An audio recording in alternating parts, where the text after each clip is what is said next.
ಈ ಸಲ ಲೋಕಸಭಾ ಚುನಾವಣೆ ತಮಗೂ ಗೊತ್ತಾಗಿರ್ಬೋದು. ಈ ಸಲ ಕಾಂಗ್ರೆಸ್ 100% ವಿನ್ ಆಗ್ತೈತಿ. ಆಮೇಲೆ ವಿನೋದ್ ಶೆಟ್ಟಿ ಅವರು ಒಳ್ಳೆ ಒಂದು ವ್ಯಕ್ತಿ, ಸಣ್ಣ ಹುಡುಗ ಅದಾನ, ಯಂಗ್ ಸ್ಟಾರ್ ಅದಾನ, ಮತ್ತು ಸೌಮ್ಯ ಸ್ವಭಾವದವ ಅದಾನ. ಮತ್ತು ಅವನ ಬಗ್ಗೆ ಎಲ್ಲ ನಿಮ್ಗೆ ಧಾರವಾಡ ಜಿಲ್ಲಾದಾಗೂ ಎಲ್ಲ ಗೊತ್ತೈತಿ. ಅವ್ನಿಗೆ ಇವತ್ತಿನವರೆಗೂ ಕಪ್ಪು ಚುಕ್ಕೆ ಇಲ್ಲ ಅಂಥ ವ್ಯಕ್ತಿನ ಈ ಸಲ ಆರಿಸ್ತಿರುವಂಥದ್ದು ಎಲ್ಲರೂ ಸಾರ್ವಜನಿಕವಾಗಿ ಅವರ ಮನದಲ್ಲಿ ಅವರು ಪ್ರಬುದ್ಧರಾಗಿದ್ದಾರೆ ಅಂತೇಳಿ ನಾನು ಹೇಳಕ್ಕೆ ಬಯಸ್ತೇನೆ. ಏನು ಯಾಕೆ ಈ ಸಲ ಇವ್ರು ಯಾರು ಪ್ರಹ್ಲಾದ್ ಜೋಶಿ ಅವ್ರು ಬೇಡ ಅಂತ? ಇಲ್ಲ, ಭಾಳ ಈಗ ಏನಾಗ್ಬಿಡದ್ರಿ, ಈಗ ಯಾವಾಗಲೂ ನೀರು ಹರಿತಾ ಇರಬೇಕು. ಭಾಳ ದಿವಸ ಆಯ್ತು, ಭಾಳ ವರ್ಷಲಿಂದ ಅವರು ಅದಾರ. ಈಗ 4 ಟೈಮ್ ಆಯ್ತು. ಈಗ ಹೊಸಬ್ರಿಗೆ ಚಾನ್ಸ್ ಕೊಡ್ಬೇಕಲ್ಲ. ಒಂದ್ಸಲ ಹೊಸಬ್ರಿಗೆ ಚಾನ್ಸ್ ಕೊಟ್ಟು ಅವ್ರದ್ದು ನೋಡಬೇಕು. ಈಗ ಹಳಬ್ರು ಅಂದರೆ ಹಳೆತನ ಹಾಕ್ಕೊಂತ ಹೋಗ್ತೈತಿ. ಹೊಸಬ್ರಿಗೆ ಒಂದ್ಸಲ ಈಗ ಎಲ್ಲ ಅವ್ರದ್ದು ವಯಸ್ಸಾದಂಗೆ ಅವರೇ ಇರೋದು ಬೇಡ. ಒಂದು ಹೊಸ ವ್ಯಕ್ತಿಗೂ ಕೊಡಬೇಕು. ಅವ್ರದ್ದು ನೋಡೋದು ಹೆಂಗೆ ಏನೇನು ಆಗ್ತೈತಿ ಏನಿಲ್ಲ. ಅವರು ಒಂದು ಒಳ್ಳೆ ಕೆಲಸಗಾರರು, ಆಮೇಲೆ ಎಲ್ಲರಿಗೂ ಹೊಂದ್ಕೊಂಡು ಹೋಗೋದು. ಅದಕ್ಕೆ ಬೇರೆದವ್ರಿಗೂ ಒಂದು ಸಲ ಅವಕಾಶ ಕೊಡೋಣ ಅಂತ ನನ್ನ ವಿಚಾರ. ಹೌದು. ಈಗ ಗ್ಯಾರಂಟಿ ಯೋಜನೆಗಳಿಂದ ಹೆಣ್ಮಕ್ಳು ಹಾಳಾಗ್ತಿದ್ದಾರೆ ಅಂತ ಕುಮಾರಸ್ವಾಮಿ ಅವರು ಸ್ಟೇಟ್ಮೆಂಟ್ ಕೊಟ್ಟಿದ್ರು. ಏನು ಹೇಳ್ತೀರಿ ಇದ್ರ ಬಗ್ಗೆ? ಕುಮಾರಸ್ವಾಮಿ ಅವ್ರ ಮನ್ಯಾಗ ಮೊದಲು ಏನಾಗೈತೆ ಅದನ್ನು ನೋಡ್ಕೊಂತ ಹೇಳ್ರಲ್ರಿ, ಆಮೇಲೆ ಮುಂದಿನ ರೀ.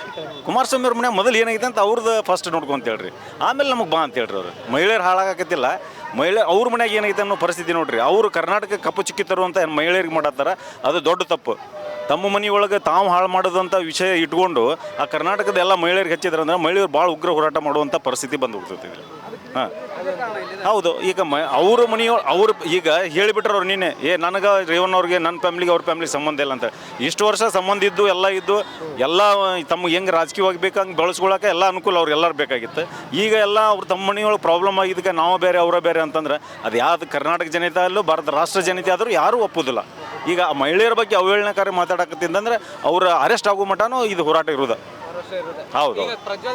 ರೇವಣ್ಣ ಅವ್ರು ಮಾಡಿರೋದು ಎಷ್ಟು ಮಟ್ಟಕ್ಕೆ ಸರಿ ಅಂತ ನೋಡ್ರಿ, ಪ್ರಜ್ವಲ್ ಏನೋ ಒಬ್ಬರು ಸಂಸದರು ಮತ್ತು ಅವ್ರಿಗೆ ಎಲೆಕ್ಟ್ರಿಗೆ ಟಿಕೆಟ್ ಕೊಟ್ಟರು. ಅವರ ಒಂದು BJP ಜೊತೆ ಅವರು ಟೈಅಪ್ ಮಾಡ್ಕೊಂಡ್ರು. ಇವತ್ತು BJP ಅವ್ರು ಏನು ಮಾಡ್ತಾರೆ, ಮುಚ್ಚಿಡಕ್ಕೆ ಅವ್ನು ಫಾರಿನ್ ಕಳಿಸಿದ್ರು. ಅದನ್ನು ಇಲ್ಲೇ ಬಹಿರಂಗ ಇಡಬೇಕಾಯ್ತಲ್ಲ. ಇದೆಲ್ಲ ಹುನ್ನಾರ. ಯಾಕಂದ್ರೆ ಅವ್ರಿಗೆ ಇಫೆಕ್ಟ್ ಆಗ್ತೈತಿ. ಈಗ ಮಹಿಳೆಯರಿಗೆ ಅವಳೇನು ಮಾಡಲಿಂತ ಅವರು ಏನು ಟೈಪ್ ಮಾಡ್ಕೊಂಡ್ರಲ್ಲ ಅವ್ರ ಮುಳ್ಳು ಅವ್ರಿಗೆ ಆಗತೈತಿ. ಇದನ್ನು ಮುಂದೆ ಬರೋ ದಿವಸದಲ್ಲಿ ಈಗ ನಾಳೆ ಏನು ರಿಸಲ್ಟ್ ಬರುತ್ತಲ್ಲ ಅಲ್ಲಿ ಮಹಿಳೆಯರು ಅಥವಾ ಎಲ್ಲ ಕರ್ನಾಟಕ ಜನತೆ ಅದನ್ನು ತೋರಿಸ್ತಾರೆ ಅಂತ ಈ ಸಂದರ್ಭದಲ್ಲಿ ಹೇಳ್ಬೋದು. ಗ್ಯಾರಂಟಿ ಯೋಜನೆ ಎಷ್ಟು ಉಪಯೋಗ ಆಗ್ತಿದೆ ಅಲ್ಲೆಲ್ಲ ಭಾಳ ಅನುಕೂಲ ಆಗ್ತೈತೆ ರೀ. ಎಷ್ಟು ಅನುಕೂಲ ಆಗ್ತದೆ ತಮಗೂ ಗೊತ್ತಿರ್ಬೋದು. ಇವತ್ತು ನಿಮ್ಮ ಮನೆಯೊಳಗೂ ಕರೆಂಟ್ ಬಿಲ್ ಏನಾಗ್ತಿದೆ, ಬರ್ತಾ ಇದೆನಾ? ಇಲ್ಲ, ಹೌದಲ್ಲ. 1,000 ರೂಪಾಯಿ ಉಳಿತಂದ್ರೆ ನಿಮ್ಮ ಮನೆಗೆ ಎದಕ್ಕೆ ಕಾಯಿಪಲ್ಲೆ ಖರ್ಚಾರ ಆಗ್ತದಲ್ಲ. ಮಹಿಳೆಯರು ಎಷ್ಟು ಸಲ ಹೇಳ್ಯಾರ ಅಂತಂದ್ರೆ, ಮಹಿಳೆಯರು ಪ್ರತಿಯೊಬ್ಬರು 2,000 ರೂಪಾಯಿ ಕೂಡಿಟ್ಟು ಎಷ್ಟೋ ಜನಕ್ಕೆ ಮಕ್ಕಳಿಗೆ ಎಜುಕೇಷನ್ಗೆ ಅನುಕೂಲ ಮಾಡ್ಯಾರ. ಮೊನ್ನೆ ಒಂದು ಸ್ಮಾರ್ಟ್ TV ಬೇಕಾಗಿತ್ತು ಒಂದು ಮಗುಗೆ. ಅದನ್ನು ಅವ್ರ ಮಗಳ ಸಂಬಂಧ 2,000 ರೂಪಾಯಿ ಕೂಡಿಟ್ಟು ಆ ಸ್ಮಾರ್ಟ್ TV ತಂದ್ರೆ ಅಂದ್ರೆ ಅನುಕೂಲ ಅಲ್ವಾ? ಅದು ಅನುಕೂಲ ಅಲ್ವಾ? ಮಹಿಳೆಯರಿಗೆ ಬಸ್ ಭಾಳ ಫ್ರೀ ಆಗಿದೆ ಅಲ್ಲ, ಅದು ಅನುಕೂಲ ಅಲ್ಲ. ಮತ್ತು ಇದು ಏನು ಕೆಟ್ಟದ್ದೈತಿ ಇದ್ರೊಳಗೆ.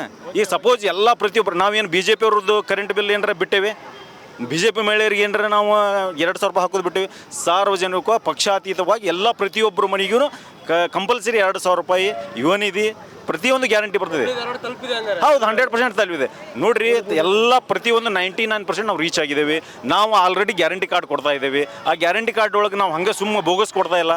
ಹಿಂದೆ ಏನು ಯೂಸ್ ಮಾಡ್ಕೊಂಡ್ರಲ್ಲ ಅವ್ರು ಮೊದಲು ಹೋಗಿ ಕೇಳ್ತೇವೆ ನಾವು, 2,000 ರೂಪಾಯಿ ನಿಮ್ಗೆ ಅಮ್ಮ ಜಮಾ ಆಗಿದೆ ಅಂದ್ರೆ ಅವ್ರ ಹೆಸರು ನಂಬರ್ ಬರ್ತಿದೆ. ಯಾಕೆ ಜಮಾ ಇಲ್ಲ? ಟೆಕ್ನಿಕಲ್ ಪ್ರಾಬ್ಲಮ್ ಇಂದ ಆಧಾರ್ ಕಾರ್ಡ್ ಏನು ಲಿಂಕ್ ಅಂದ್ರೆ ಅದನ್ನು ಮಾಡಿಸ್ಕೊಡುವಂಥ ವ್ಯವಸ್ಥೆನೂ ನಮ್ಮ ಪಕ್ಷದಿಂದ ಮಾಡತ್ತಾರೆ.